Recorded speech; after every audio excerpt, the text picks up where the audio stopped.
پہلا سوال جو میں آپ سے پوچھنا چاہتا ہوں، ہماری امت کا ایک بہت ہی معرکۃ الآراء بڑا ہی مشکل مسئلہ ہے۔ ہم یہ دیکھتے ہیں کہ دو پورے مکاتب فکر اس کے نتیجے میں وجود میں آئے۔ تقلید کی شرعی حیثیت کا مسئلہ بہت ڈومیننٹ نقطہ نظر ہے۔ کہا جاتا ہے کہ تقلید لازم ہے، واجب ہے، چاروں ائمہ میں سے کسی ایک کی کرنی ہے۔ ایک دوسرا نقطہ نظر ہے کہ شخص کی تقلید نہیں کرنی، کسی فکر کی، سلف کے اجماعی فہم کی تقلید کرنی ہے۔ سوال میرا آج آپ سے یہ ہے کہ شخص کی تقلید یا امت کے سلف یا اجماعی نقطہ نظر کی تقلید آپ کی نظر میں دین کے اندر کیا کوئی اس کی بنیاد موجود ہے؟ اگر ہے تو کیا ہے؟ اس کے بعد جو کچھ ضمنی اعتراضات کی جاتے ہیں قرآن کی آیتیں حدیثیں رکھ کے آپ کے سامنے پیش کروں گا۔ میری کتاب میزان کو اگر آپ نے پڑھا ہے تو اس میں بالکل ابتدا میں یہ بتایا گیا ہے کہ یہ جو دین کی ہدایت ہے اس کا ماخذ کیا ہے، کہاں سے ملتی ہے۔ تو میں نے اس میں یہ لکھا ہے کہ اصلاً تو یہ ہماری فطرت میں بدیت کی گئی، یعنی میرے باطن میں دین کے مبادی کا شعور اللہ تعالی نے رکھا ہے۔ پھر اس کو آگے میں نے متعین کر کے بتایا ہے کہ وہ دو چیزیں ہیں: اپنے مخلوق ہونے کا احساس، جس کا لازمی عقلی تقاضا ایک خالق کے وجود کا شعور ہے، اور دوسرے خیر و شر کا شعور، نیکی اور بدی، بلائی اور برائی کا شعور۔ یہی دو چیزیں فلسفے کی سطح پر دین کی بنیاد ہیں۔ ٹھیک، یہ میرے باطن میں ہے۔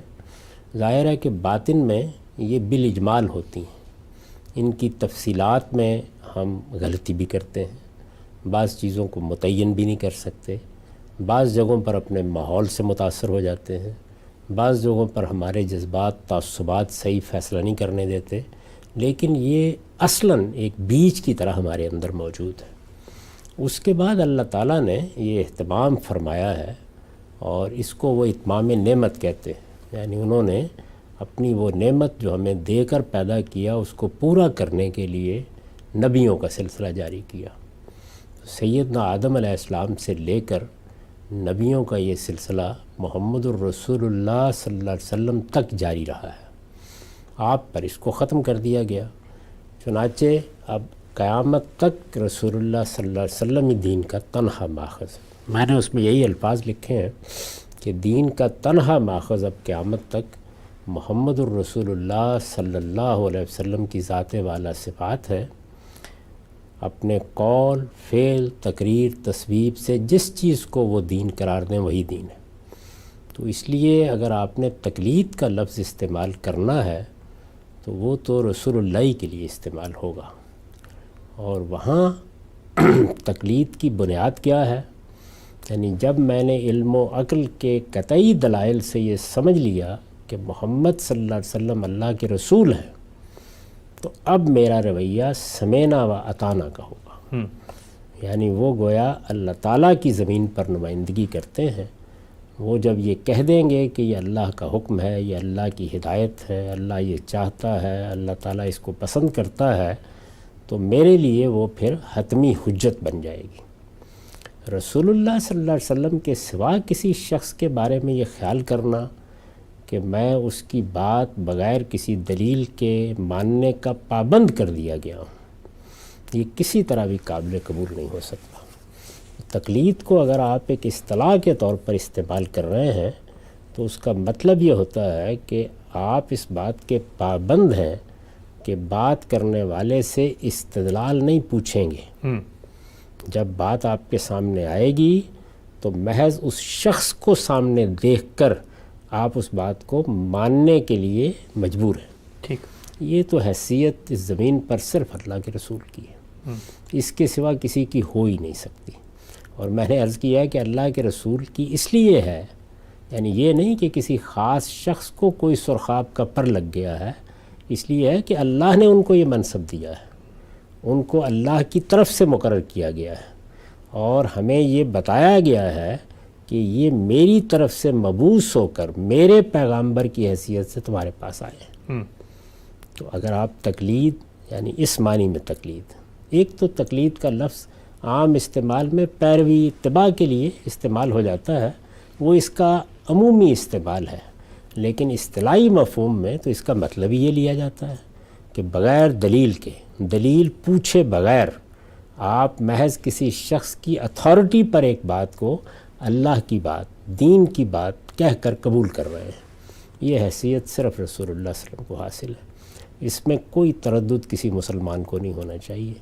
ادنا درجے میں بھی اگر کسی اور کو یہ حیثیت دی جائے گی تو یہ دین میں پیغمبر کے ساتھ شراکت پیدا کرنا ہے، اس کو گوارا نہیں کیا جا سکتا۔ یہ ہے اصولی بات۔ اس کے بعد اب ہماری عملی زندگی کے کچھ مسائل ہیں۔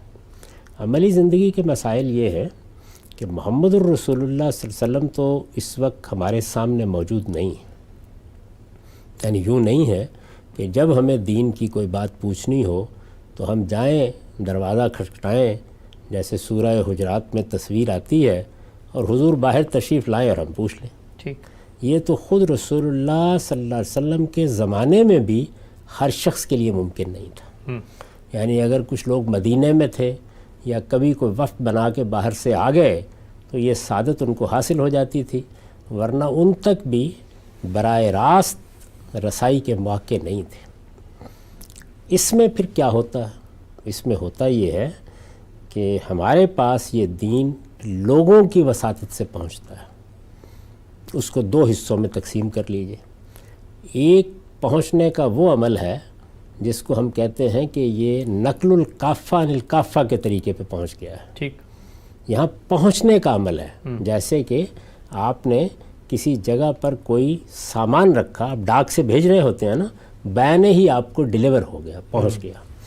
تو قرآن مجید اسی طرح پہنچا ہے، سنت اسی طریقے سے پہنچی ہے۔ تو یہاں پر بھی پہنچی کن کے ذریعے سے ہے؟ لوگوں کے ذریعے سے۔ لیکن چونکہ لوگوں کے ایک جم غفیر نے نسلاً بعد نسلاً اتنی بڑی تعداد میں اس کو منتقل کیا ہے کہ ان کے جھوٹ پر جمع ہونے، سازش کرنے کا کوئی امکان نہیں، اور چونکہ اس میں فہم کو دخل نہیں ہے تو اس وجہ سے غلطی کا بھی کوئی امکان نہیں، بیان ہی پہنچا دیا گیا ہے۔ یعنی قرآن مجید کو باللفظ اور سنت کو بالعمل، تو لفظ اور عمل دونوں صورتوں میں یہ پہنچ گیا ہے۔ اس کے بعد ظاہر ہے کہ فہم کا دائرہ شروع ہو جاتا ہے، یعنی اب پہنچ تو گیا لیکن سمجھنا ہے۔ تو سمجھنے کے دائرے میں ہمارے پاس جو کچھ ہے وہ سب معرض بحث میں ہے۔ مثلا رسول اللہ صلی اللہ علیہ وسلم نے کسی بات کو کس طرح سمجھا اور کسی موقع پر کسی شخص کے سوال کے جواب میں بیان کیا یا اپنے طور پر فرمایا، وہ بھی کسی ایک دو چار لوگوں نے پہنچایا ہے۔ ٹھیک، وہ اس درجے پر نہیں پہنچ سکتا جس درجے پر سنت اور قرآن پہنچے ہیں۔ وہاں پر بھی یہ بحث ہوتی ہے، معلوم نہیں اس آدمی نے بات ٹھیک پہنچائی ہے، معلوم نہیں غلط پہنچائی ہے، ہو سکتا ہے سمجھنے میں غلطی لگ گئی ہو۔ مختلف رپورٹنگز کو جب دیکھتے ہیں ان میں تضادات سامنے آ جاتے ہیں، تو وہاں پر بھی تحقیق کی ضرورت ہوتی ہے۔ اب دیکھیے تقلید کے مقابل میں لفظ کیا ہے؟ تحقیق۔ تحقیق کی ضرورت پڑ گئی۔ چنانچہ آپ جانتے ہیں کہ کتنے لوگ تھے صحابہ میں سے، تابعین میں سے، تبع تابعین میں سے، جنہوں نے رسول اللہ کے اس طرح کے توضیحی یا تشریحی ارشادات پہنچائے، لیکن لوگوں نے ان کی تحقیق کی، محض ان کے کہنے پر نہیں قبول کر لیا۔ بات کیا ہے، کیسے ہے؟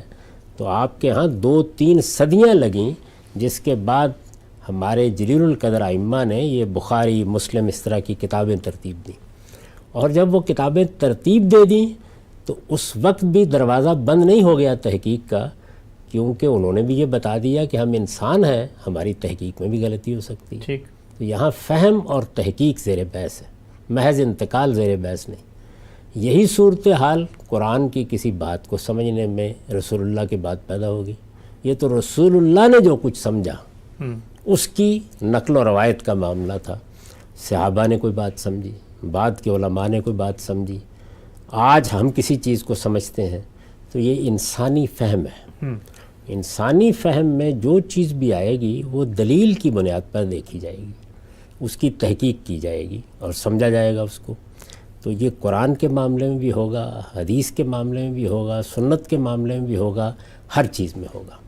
اس میں جو ایک عملی مشکل پیش آتی ہے، وہ مشکل یہ پیش آتی ہے کہ تحقیق کا عمل ہر شخص کر نہیں سکتا، دنیا کے کسی علم میں بھی نہیں کر سکتا۔ ٹھیک، یعنی اس وقت جو سائنس کے علوم ہیں، طب کے علوم ہیں، ہماری روزمرہ زندگی کے کاروباری علوم ہیں، سیاسی علوم ہیں، ان سب میں کچھ لوگ اسپیشلائزیشن کا طریقہ اختیار کرتے ہیں اور وہ تحقیق کرتے ہیں۔ تحقیق کا موضوع ہی در حقیقت گویا اپنے آپ کو اس کے لیے خاص کیے بغیر واضح نہیں ہوتا۔ تو اس کا لازمی عقلی نتیجہ یہ ہے کہ انسانوں کی ایک بہت بڑی تعداد بہت سے علوم کے حقائق کو جو ان کی زندگی سے متعلق ہوتے ہیں، مثلا سب سے بڑھ کر طب متعلق ہوتی ہے، بیمار ہو جاتے ہیں نا ہم، تو ان میں ماہرین پر اعتماد کرنے پہ مجبور ہوتے ہیں۔ میرے نزدیک اس کو تقلید کی بجائے ماہرین پر اعتماد سے تعبیر کرنا چاہیے۔ ماہرین پر اعتماد عام آدمی ہر علم میں کرتا ہے، اور یہ اعتماد پیدا کیسے ہوتا ہے؟ شہرت سے بھی ہوتا ہے، تجربے سے بھی ہوتا ہے، دونوں چیزوں سے ہوتا ہے۔ یعنی بہت سے لوگ اعتماد کر رہے ہیں، ہم بھی کر لیتے ہیں، ایک نے بتایا، دوسرے نے بتایا، تیسرے نے بتایا۔ اسی طریقے سے ہمیں کسی سے کوئی تجربہ پیش آتا ہے، کوئی چیز سمجھنے کے لیے گئے، جاننے کے لیے گئے، تو ایک اعتماد پیدا ہو جاتا ہے۔ یہ جو اعتماد ہے یہ کوئی بری چیز نہیں، یہ بالکل فطرت کا تقاضا ہے۔ ساری دنیا میں ایسے ہی چیزوں کو سمجھا جاتا ہے، ہم اہل علم پر اعتماد کر کے ہی ان کی آراء پر عمل بھی کرتے ہیں، اس میں کوئی شراکت پیدا نہیں ہوتی۔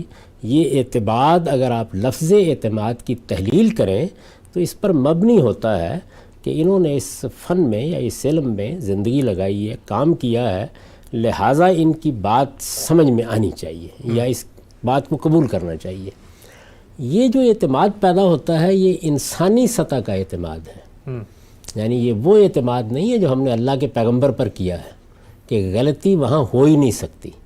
یہ اعتماد ایک عمومی اعتماد ہوتا ہے، کوئی دوسرا صاحب علم اس کی طرف متوجہ کرتا ہے کہ یہاں غلطی ہوئی ہے، ٹوٹ جاتا ہے توجہ دلانے کے نتیجے میں۔ تو عام آدمی بھی اگر آپ غور کریں تو تمام علوم میں اسی طرح کرتا ہے، یعنی وہ عام حالات میں اعتماد کی بنیاد پر آراء بھی قائم کرتا ہے، دوا بھی لے لیتا ہے، ایک ڈاکٹر کے پاس بار بار جاتا بھی ہے، لیکن کسی وجہ سے اگر اس کا اطمینان نہیں ہوتا یا عدم اطمینان پیدا کر دیا جاتا ہے تو وہ فوراً غور کرنے کے لیے تیار ہو جاتا ہے۔ تو اعتماد سے اعتماد کی طرف انتقال جاری رہتا ہے۔ اچھا، ساری دنیا کی تاریخ میں ایسا ہی ہوا ہے، یعنی علوم میں ایسا ہی ہوتا ہے۔ ہم اپنے ایک استاد سے سائنس پڑھ رہے تھے اور اسکول میں تھے، بہت زیادہ مطالعہ بھی نہیں تھا، تو یہی سمجھ رہے تھے کہ یہ ٹھیک سائنس پڑھا رہے ہیں۔ ایک دوسرے ہیڈ ماسٹر صاحب نے کسی موقع کے اوپر ان کا لیکچر سنا اور اس کے بعد انہوں نے کہا کہ یہ تو انٹ سنٹ معلوم نہیں کیا پڑھا دیتے ہیں، تو ظاہر ہے کہ بچوں کا اعتماد بھی مجروح ہو گیا۔ تو اس کے بعد آپ یہ سوچتے ہیں کہ اچھا کسی بہتر استاد کے پاس جاتے ہیں۔ تو اعتماد سے اعتماد تک کا یہ انتقال جاری رہتا ہے۔ عام آدمی کے لیے صحیح رویہ یہ ہے، اور یہی رویہ صحابہ کرام کا تھا، یہی رویہ تابعین کا تھا۔ کبھی کسی کو یہ خیال نہیں ہوا کہ کسی ایک شخص کے ساتھ باندھ دینا یہ دین کا تقاضا ہے۔ تو میرے نزدیک اسی رویے اور اسی روش کو جاری رہنا چاہیے کہ آپ اپنی زندگی میں محقق بن کے نہیں بیٹھ سکتے، عام آدمی کا یہ کام بھی نہیں ہے۔ اور تجربے کی بات یہ ہے کہ عام آدمی اگر صحیح کمپیٹنس پیدا کیے بغیر یا صحیح اہلیت پیدا کیے بغیر تحقیق کرنے بیٹھ جائے تو ممکن ہے کہ لوگوں کو مار ڈالے۔ ویسے تو میں نے دیکھا ہے کہ بہت سے دیہات میں کویکس ہوتے ہیں، بڑے اعتماد کے ساتھ دوائیں دے رہے ہوتے ہیں، لیکن وہ لوگوں کو برباد کر ڈالتے ہیں۔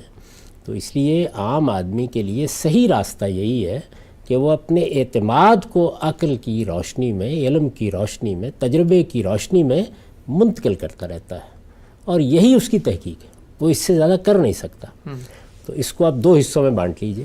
وہ لوگ جن کے پاس اہلیت ہے، جو کسی علم میں اختصاص رکھتے ہیں، ان کے لیے تو تقلید کا یا اعتماد کا لفظ بھی گالی ہے۔ وہ کیوں کریں گے؟ ان کا کام یہ ہے کہ جہاں انہیں کوئی سوال پیدا ہوگا وہ خود تحقیق کریں گے اس کی، اور کرنی چاہیے۔ یعنی سوال پیدا ہو گیا، اشکال پیدا ہو گیا، سامنے آ گیا، اب میں کیوں تحقیق نہیں کروں گا اگر میں اہلیت رکھتا ہوں؟ عام آدمی یہی کرے گا کہ ایک جگہ کے اوپر یا ایک طبیب کے پاس یا ایک عالم کے پاس یا ایک استاد کے پاس اس کو کچھ اضطراب ہے، وہ سمجھ میں نہیں آئی بات اس کی، تو وہ کسی دوسرے کے ساتھ اس کو کنسلٹ کرے گا، تیسرے سے کرے گا، اور یہی معاملہ ہم تمام علوم فنون میں کرتے ہیں۔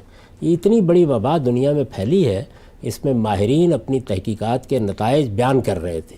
پہلی مرتبہ ہم نے پچھلے 1.5-2 سال میں دیکھا کہ یہ نتائج کیسے لمحے لمحے میں تبدیل بھی ہوتے ہیں، یعنی ان میں وہ استحکام نہیں تھا جو برسوں کی تحقیق کے نتیجے میں پیدا ہو جاتا ہے، تو اس میں آراء بھی بدل رہی تھی، نقطۂ نظر بھی بدل رہے تھے، اور اسی طریقے سے ایک کے بعد دوسری اطلاع میں عام لوگ شفٹ بھی کر رہے تھے۔ لیکن اسی طرح کرتے ہیں، یعنی بہت سے ماہرین کی آراء دیکھیں گے، بہت سی باتیں سنیں گے، مزید تردد پیدا ہو تو اس کو دیکھیں گے۔ تو عام آدمی کا رویہ یہ ہے اور علماء کا رویہ وہ ہے۔ تو اس میں جو لفظ آپ نے تقلید بولا ہے وہ تو کسی جگہ بھی نہیں ہونا چاہیے، اور سچی بات یہ ہے کہ یہ جو تقلید کا تصور پیدا ہوا یہ کوئی مذہبی تصور تھا بھی نہیں۔ اچھا، یہ حقیقت میں ایک انتظامی مسئلہ تھا، یعنی مسلمانوں نے جب اپنی ایک بڑی سلطنت قائم کر لی تو اس بڑی سلطنت میں اب فیصلے ہونے ہیں، یہ فیصلے عدالتوں نے کرنے ہیں، قاضیوں کا تقرر کر دیا گیا ہے، تو آپ قانونی نظام کو انتشار کے سپرد نہیں کر سکتے۔ اس میں یہ اس طرح کی بات کی گئی کہ اب انتظامی وحدت کا تقاضا ہے کہ تمام قاضی کسی ایک فقہ کے مطابق فیصلے کریں۔ یہی وجہ ہے کہ بہت بڑے پیمانے پہ ہم نے دیکھا کہ یہ سلطنت عباسیہ میں یا عثمانیوں کے ہاں یا پھر ان کے تحت جو سلطنتیں قائم ہوئیں، خوارزم شاہی تھے، سلجوقی تھے، مغل تھے، تو وہاں یہ حنفی فقہ کو شیوع ہو گیا۔ ایسی ہی صورت مغرب کے ممالک میں مالکی فقہ کو ہوئی۔ تو یہ انتظامی ضرورت تھی، اصلاً انتظامی ضرورت کے تحت بسا اوقات آپ کسی قانونی نظام کا لوگوں کو پابند کرتے ہیں، جیسے کہ ہم پاکستان میں ہمارا ایک مجموعہ تعزیرات ہے، اسی طرح کوئی قانون سازی ہو گئی ہے تو ہم اپنی عدالتوں کو پابند کرتے ہیں کہ وہ اس دائرے سے باہر فیصلے نہ کریں۔ تو تقلید پہ کوئی گفتگو بھی دینی لحاظ سے نہیں ہونی چاہیے۔ دینی لحاظ سے تقلید صرف پیغمبر کی ہے، باقی سب انسان ہیں، سب کے سب غلطی کر سکتے ہیں، اور عام آدمی کو بھی، عالم کے لیے تو یہ حرام کے درجے کی چیز ہے، لیکن عام آدمی کو بھی اعتماد کی بنیاد کے اوپر فیصلے کا حق ہے۔ وہ عمل کرے گا، کھٹک پیدا ہو جائے یا پیدا کر دی جائے تو اسے اپنا اعتماد منتقل کرنا چاہیے۔ یہ جزون بھی ہوتا ہے، کلی طور پر بھی ہوتا ہے، یعنی ایک مسئلے میں مجھے اطمینان نہیں ہوا، میں نے کسی دوسرے صاحب علم کی بات کو زیادہ موزوں، زیادہ قابل قبول پایا۔ اس میں عام طور پر یہ کہا جاتا ہے کہ لوگ اس میں اپنی خواہش کی پیروی کریں گے، تو میرے نزدیک خواہش کی پیروی سے روکنا یہ تذکیر اور نصیحت کا موضوع ہے۔ یہ اس کا موضوع نہیں ہے کہ لوگوں کو کسی رسی کے ساتھ یا کلادے میں باندھ دیا جائے، نہیں، ان کو فطرت کے راستے ہی پر چھوڑا جائے گا۔ ان کی تربیت کرنی چاہیے کہ وہ چیزوں کو دلیل کی بنیاد پر سنیں، قبول کریں اور اسی بنیاد پر فیصلے کریں۔ ان کا دلیل کی بنیاد پر فیصلہ اس سطح پر کبھی نہیں ہو سکتا جو محققین کی سطح ہے۔ وہ اسی طرح کرتے ہیں کہ ایک ظاہری طور پر چیزوں کو زیادہ معقول، زیادہ موزوں، زیادہ قابل عمل پاتے ہیں اور اس کے اوپر عمل کر لیتے ہیں۔ اعتماد مجروح ہوتا ہے تو اپنے اعتماد کو تبدیل کر لیتے ہیں۔ تو جو تقلید ہمارے ہاں کہی جاتی ہے یہ کوئی دینی چیز نہیں ہے، یہ اصل میں ایک انتظامی مسئلہ تھا۔ انتظامی ضرورت بھی اب ختم ہو چکی ہے، اس لیے یہ بحث بالکل بے معنی۔ ہم سب بہت ہی تفصیل سے آپ نے اس سوال اور اس مسئلے کے تمام پہلوؤں کا احاطہ کیا۔ کچھ ضمنی چیزیں میں پوچھنا چاہوں گا آپ سے۔ یہ جو آخر میں آپ نے بات فرمائی کہ بالعموم جو لوگ تقلید پہ اصرار کرتے ہیں ان کا یہی کہنا ہے کہ جب آپ نے عام آدمی کی طرف سے اس سفر کا آغاز کر دیا، پہلے تو یہ تھا کہ رسول اللہ کی بات علماء نے سمجھی، علماء پر اعتماد کر کے ایک آدمی نے ان کی تقلید یا پیروی کا عمل شروع کر دیا، تو اب معاملہ اوپر سے نیچے آ رہا ہے اور اس میں کسی انحراف، کسی ڈیویشن کا خطرہ نہیں ہے۔ لیکن جب عام آدمی کو آپ یہ کہتے ہیں کہ وہ اپنا اعتماد شفٹ کر لے، تو اس میں تو نہ تحقیق کی صلاحیت ہے، نہ تنقیق کی صلاحیت ہے، نہ وہ زبان جانتا ہے، نہ اس کو 17 علوم آتے ہیں، تو وہ یہ جو شفٹ کرنے کا عمل ہے اس کے پاس بنیاد کیا ہوگی؟ میں ایک چھوٹا سا آپ کو واقعہ بتا کر چاہوں گا، آپ اس پورے پہ تبصرہ کریں۔ کہتے ہیں کہ کسی بڑے عالم سے کسی عام آدمی نے کوئی مسئلہ پوچھا، انہوں نے بتایا تو اس نے کہا کہ اس کی دلیل کیا ہے، تو انہوں نے کہا بھی تم مقلد ہو یا مجتہد؟ مجتہد ہو تو اجتہاد کرو، مقلد ہو تو پیروی کرو، کیونکہ تمہارے اندر تو دلیل کو انالائز کرنے کا مادہ ہی نہیں رکھا گیا۔ عام آدمی کے ہاتھ میں جب یہ سب کچھ دے دیا تو وہ تو کبھی ادھر کبھی ادھر کبھی ادھر۔ دیکھیے، استدلال کی دو سطحیں ہوتی ہیں، ایک خالص فنی استدلال ہوتا ہے، اس میں کوئی شبہ نہیں کہ اس سطح پر اہل علم ہی رائے قائم کرتے ہیں، اور اب بھی جب وہ اعتماد کو منتقل کرے گا تو اہل علم سے اہل علم کی طرف ہی منتقل کرے گا. وہ تو اسی سطح پہ فیصلے کرتے ہیں. ایک وہ دلیل کی یا استدلال کی سطح ہے جس میں عام آدمی کو آپ بات سمجھاتے ہیں. یعنی مثال کے طور پر اگر کوئی بات اس کی سمجھ میں نہیں آ رہی اور آپ نے بتایا اس کو کہ اللہ کی کتاب میں یہ بات ایسے لکھی ہوئی ہے, اللہ کی کتاب کے ترجمے موجود ہیں, وہ ان کو دیکھ سکتا ہے, اگر نہیں سمجھے گا تو آپ سے سمجھ سکتا ہے کہ اس ترجمے سے کیا مراد ہے. کوئی حدیث ہے زیر بحث آ گئی ہے, سنت تو خیر ایک ایسی چیز ہے کہ جس کے بارے میں کوئی اختلاف ہی نہیں ہوتا, وہ مسلمان امت کے اندر شائع و ضائع ہے. تو عام آدمی اس سطح کی دلیل پوچھتا ہے. میرے نزدیک اس بیچارے نے بھی اسی سطح کی دلیل پوچھی ہوگی. اس کا جواب یہ نہیں تھا. اس کا جواب یہ تھا کہ اس میں استدلال کے وہ پہلو جو علمی اور فنی ہیں اس کو تو کوئی صاحب علمی سمجھے گا, لیکن میں یہ بات کس بنیاد پر کہہ رہا ہوں یہ میں تمہیں تمہاری سطح پہ آ کے سمجھا دیتا ہوں. یہ کرنا چاہیے, ہر صاحب علم کو کرنا چاہیے. اس سے لوگوں میں علم کا شوق پیدا ہوگا, وہ خود چیزوں کو سیکھیں گے, ان کے اندر بھی اعتماد پیدا ہوگا, دین سے ان کی دلچسپی پیدا ہوگی, وہ اپنے اشکالات کو سامنے رکھیں گے اور کوئی صاحب علم اس کو دلیل سے دور کرے گا تو ان میں دلیل کو اپریشیٹ کرنے کی صلاحیت پیدا ہوگی. وہ چیزوں میں نقد کرنا سیکھیں گے.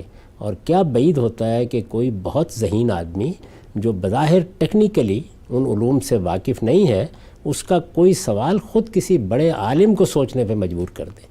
تو اس کا بارہا تجربہ ہوا ہے. اچھے اکابر اہل علم نے, دین کے عارفین نے اس کو بیان کیا ہے کہ بعض اوقات کسی عام آدمی کے سوال نے, کسی کے اشکال نے, کسی کے تردد نے ہمارے اوپر ایک اور راز کھول دیا یا علم کی کوئی اور بات روشن ہو گئی. تو میرے نزدیک اس میں صحیح طریقہ یہ ہے, عام آدمی اگر اطمینان نہیں محسوس کرے گا تو اس کا یہ عدم اطمینان پہلے مرحلے میں آپ سے ہوگا. آپ اصرار کریں گے کہ تم اس دائرے سے باہر نہیں جا سکتے تو پھر وہ آہستہ آہستہ دین پر عدم اطمینان کی صورت اختیار کر لے گا. اس وقت اگر آپ دیکھیں تو ہمارے معاشرے میں خاص طور پر ہماری نئی نسلیں, پڑھے لکھے لوگ, وہ دین کے معاملے میں عدم اعتماد کا شکار ہو گئے. بڑی تعداد ہے, آنکھیں بند کر لیں تو الگ بات ہے, لیکن بہت بڑی تعداد ہے. آپ کسی ملک میں چلے جائیں, آپ کو نئی نسل میں پڑھے لکھے لوگوں میں ایک بہت بڑی تعداد ایسے لوگوں کی ملے گی. اس کی بنیادی وجہ کیا ہے؟ ہمارے علماء کا یہ رویہ. اگر آپ اس طریقے سے لوگوں سے کہیں گے کہ یا تو مجتہد بنو, یعنی یہ سب کام چھوڑو, دکان بند کرو, طبیب ہو تو اپنا کلینک بند کرو, جاؤ تحقیق کرو, یہی کہا گیا نا اس میں, اس جواب میں, مجتہد بنو جا کے. بن نہیں سکتا ہر آدمی. اچھا, ورنہ میں تمہیں سمجھانے کے لیے بھی مکلف نہیں. تو اگر آپ یہ جواب دیں گے تو کچھ دیر کے بعد آدمی کہے گا کہ ایک رسول تو آپ نے منوا لیا, اگر مجھے یہ ہر روز ایک کو رسول ماننا ہے تو بہتر یہ ہے کہ پھر میں آزادانہ زندگی بسر کرتا ہوں. تو میرے بھائی, یہ جو ایک ڈاکٹر سے بھی اگر آپ پوچھتے ہیں کہ آپ کی بات میری سمجھ میں نہیں آ رہی تو وہ آپ کو شفقت سے سمجھانے کا پابند ہے. یہ ایک بڑے عالم کا اصلی کمال ہے کہ وہ عام آدمی کی سطح پر آ کر اس کو مطمئن کر سکے کہ یہ بات ہم اس اصول پر کہہ رہے ہیں. ورنہ اصل میں وہ محض چیزوں کو یاد کر لینے والا عالم ہے, اس کے ہاں وہ فکر نہیں پیدا ہوا کہ جس میں چیزوں کی تحلیل کر کے آپ عام آدمی تک اس کو لا سکتے ہیں. ٹھیک. تو میرے نزدیک صحیح رویہ یہ ہے. اچھا, ہم سے بھی بتائیے گا, بھی آپ نے فرمایا کہ عام آدمی کو تردد لاحق ہوا, اپنے کسی صاحب علم کی بات سے مطمئن نہیں ہوا تو وہ اعتماد شفٹ کر لے گا. اب جب وہ اعتماد شفٹ کرتا ہے, مثلا ایک مسئلے میں اس کا اعتماد ایک عالم پہ تھا, دوسرے مسئلے میں اعتماد نہیں ہوا, شفٹ کر کے کہیں اور چلا گیا. اب پہلے مسئلے میں تو عالم ایک پورے تصور, ایک پورے اصولوں کے تحت دین کو سمجھ رہا ہے, دوسرے عالم کے پاس گیا, وہ اپنے تصورات سے دین کو سمجھ رہا ہے, اس کے اپنے اصول فہم دین ہیں. تو اب یہ تو عام آدمی تو پھر کانٹرڈکشن میں چلا گیا. ایک مسئلے میں دوسرے اصول دین پہ اپلائی کر کے ایک نتیجہ لے لیا, اور دوسرے مسئلے میں تو ہر جگہ پر ہر مسئلے میں نئے اصول دین, نئے تفہیم کے ساتھ وہ دین کو سمجھ رہا ہے. تو یہ تو پھر زیادتی ہے. ہر عالم اس کا پابند ہے کہ وہ اپنے اصول میں کنسسٹنٹ ہو. یعنی اگر کسی عالم کے ہاں اصول میں اس نوعیت کا استحکام نہیں ہے تو وہ ہوچ پوچ باتیں کرتا ہے. یہ عالم کے لیے ضروری ہے. عام آدمی کو اس کا پابند کس نے کیا ہے؟ وہ تو اس کی صلاحیت نہیں رکھتا. عام آدمی وہی کرے گا جو صحابہ کرتے تھے, تابعین کرتے تھے. ایک بات پوچھی ایک شخصیت سے یا ایک بڑے آدمی سے, اطمینان نہیں ہوا, کسی دوسرے سے پوچھ لی. تو وہ سب دین کے دائرے میں ہوتے ہیں. کیا آپ یہ کہنا چاہیں گے کہ ابو حنیفہ، شافعی، مالک یہ کسی گمراہی کی تعلیم دے رہے ہیں؟ غلطی ہو سکتی ہے، کوئی فرق نہیں پڑتا، عام آدمی اس سے زیادہ کا مکلف ہی نہیں ہے۔ یعنی عام آدمی نے جب ایک ہی شخص کا انتخاب کیا تو اس ایک ہی شخص کا انتخاب کرنے میں بھی اس کا امکان تو موجود ہے نا کہ اس ایک شخص نے بہت سے معاملات میں غلط رائے قائم کی ہو سکتا ہے نا یہ۔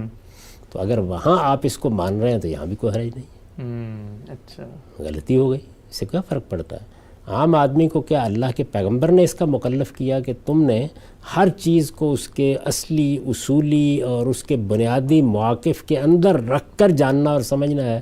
وہ ایسے نہیں سمجھتا۔ تو اللہ تعالیٰ نے جو اصول بیان کیا وہ یہ ہے کہ یبلوکم فی ما آتاکم، اللہ امتحان بھی اتنا ہی کر رہا ہے جتنا اس نے دیا ہے۔ جس کے پاس اعلیٰ درجے کا علم ہے، علمی صلاحیت ہے، اس کا کام ہے وہ تحقیق کرے، وہ اس کے لیے جواب دہ ہوگا کہ اس نے کھٹک کے باوجود تحقیق کیوں نہیں کی۔ اور میں یہ جو کھٹک کے باوجود بات کر رہا ہوں، ایسے بیسیوں مسائل ہوتے ہیں جن کے بارے میں ایک بڑے سے بڑا عالم زندگی بھر کوئی کھٹک نہیں محسوس کرتا، اور وہ پہلے سے جو علماء کی آ رہا ہے انہیں پر عمل کر رہا ہوتا ہے۔ عام آدمی بھی ایسے ہی کرتا ہے۔ کوئی کھٹک پیدا ہو گئی، کھٹک تو اصل میں پہلے مرحلے میں ایک عالم کے بیان سے ہوگی، آپ اس کھٹک کو دور نہیں کریں گے، وہ کانٹا نکالیں گے نہیں، وہ اصل میں دین کا کانٹا جا کے چپ جائے گا۔ تو اس لیے یہ کبھی بھی نہیں کرنا چاہیے، اور اس سے کوئی قیامت نہیں آئے گی۔ عام لوگ ایسے ہی کرتے ہیں۔ ایک معاملے میں انہوں نے سیدنا علی کی رائے کو بہتر سمجھا، دوسرے میں سیدنا صدیق کی، تیسرے میں سیدنا عبداللہ بن مسعود کی۔ صحابہ کرام میں آپ دیکھیں، آثار کی کتابوں میں بالکل ایسے ہی لوگ رائے قائم کرتے ہیں۔ انہوں نے عمل کرنا ہوتا ہے، البتہ کہیں اعتماد مجروح ہو جائے تو پھر ظاہر ہے کہ توجہ دلانی چاہیے، اور خود آدمی کو بھی توجہ کرنی چاہیے کہ وہ بہتر راستہ اختیار کرے، اور تھوڑی بہت تحقیق کرنے کی صلاحیت بھی لوگوں میں ہوتی ہے۔ تاہم عام آدمی اس کا بالکل مکلف نہیں ہے کہ وہ ایک نظام فکر کے اندر رہ کر آرا قائم کرے۔ یہ عالم کی ضرورت ہے، عالم اگر ایسا نہیں کرتا تو عالم نہیں ہے۔ ٹھیک ہے، ہم سب آخری سوال آج کی نشست کے حوالے سے دو نقطہ ہے نظر۔ پہلے پہ تو بہت وضاحت سے آپ نے بات بیان کر دی کہ کسی شخص کی تقلید نہیں ہے، اعتماد شفٹ ہوگا، آدمی کا اپنا سفر ہے، پیروی پیغمبر کی تقلید صرف ان کی دین کا تنہا ماخذ۔ یہ جو دوسرا نقطہ نظر ہے ہمارے ہاں اہل حدیث نقطہ نظر کہا جاتا ہے، یا سلف کا نقطہ نظر، سلفی نقطہ نظر کہا جاتا ہے، تقلید شخصی کا تو انکار ہے، لیکن وہ کہتے ہیں کہ اس سے نکلیں، پوری امت کا جو فہم ہے کم سے کم اس کے سامنے سرنڈر کر دیں، تو وہاں پھر ایک بڑے دائرے میں تو تقلید ہو رہی ہوگی نا۔ دیکھیے، یہ آپ ایک جگہ سے دوسری جگہ چلے گئے تو تقلید کے مدارج تو ہمارے ہاں رائج ہیں۔ مثلا بعض لوگ یہ کہتے تھے اور اصرار کرتے تھے، اور اب بھی کرتے ہیں، کہ آپ کسی ایک امام کی بات مانیں گے۔ بعض لوگ کہتے ہیں کہ نہیں ٹھیک ہے، آپ ائمہ اربعہ کے اندر رہیں گے، اور بعض اس سے آگے بڑھ کے کہتے ہیں کہ جو سلف کی انٹرپریٹیشن ہے اس سے آپ نہیں نکلیں گے۔ تو یہ تینوں درجے تقلید ہی کے درجے ہیں بنیادی طور پر۔ اسی لیے میں نے ابتدا یہاں سے کی تھی بات کی کہ یہ تقلید، یہ پیروی، یہ اتباع، یہ صرف اللہ کے رسول کی ہوتی ہے، اور علم کی سطح پر ان میں سے کوئی رکاوٹ بھی نہیں پیدا کی جا سکتی۔ یعنی سلف کا فہم ہے تو وہ بھی کسی دلیل پر مبنی ہوگا، یعنی سلف براہ راست تو اللہ سے کوئی چیز حاصل نہیں کریں گے نا، ان کے فہم کی بنیاد یا قرآن کی کوئی آیت ہوگی یا کوئی حدیث ہوگی، کوئی چیز ہوگی نا۔ میں نے عرض کر دیا کہ جہاں تک مسلمانوں کے اندر سنت عملی کا تعلق ہے اس میں تو اختلاف کی گنجائش ہی نہیں، وہ تو اپنی جگہ طے ہے، لیکن یہی چیزیں ہیں، کسی حدیث کا فہم، قرآن کی کسی آیت کا فہم، تو وہ فہم جس چیز کا ہے وہ ہمارے پاس موجود ہے تو ہم اس کا جائزہ لیں گے۔ تو اس لیے کسی کا فہم کبھی بھی ہمارے لیے حجت نہیں ہو سکتا۔ وہی اعتماد کی بات ہے، اور اعتماد کی بات میں ظاہر ہے کہ یہ بھی ٹھیک ہے کہ کوئی آدمی یہ فیصلہ کر لے کہ میں زیادہ اعتماد ابو حنیفہ پہ رکھتا ہوں رحمۃ اللہ علیہ، یا شافعی پہ رکھتا ہوں، کوئی حرج کی بات نہیں، زیادہ اعتماد، لیکن اس کو تقلید کا موضوع نہ بنائے۔ اعتماد ہے، عمل کر رہا ہے، کہیں کھٹک پیدا ہوگی یا کی جائے گی تو اپنے موقع پر نظر ثانی کر لے گا۔